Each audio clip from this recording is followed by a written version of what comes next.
nandito kami sa Walmart. Kayo dito para makita nyo sa YouTube channel ko. Ay, Hello, good morning. Ano ko na lang.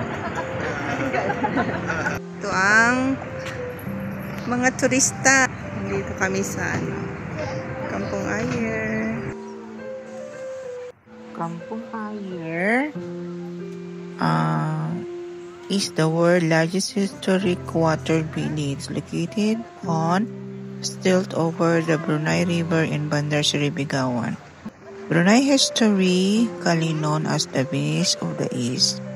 This stilt community houses over 10,000 people in over 4,200 structures including homes, mosques, schools, and shops, connected by walkways and footbridges. Visitors can hire water taxis to explore the village's living history, which features modern development alongside traditional stilt houses.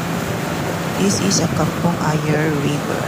Napakaganda po niyang pagmasdan at magandang pasyalan. This is a Kampong Ayer here in Brunei Darussalam. Hindi naman kami nagbuka. Thank you for watching.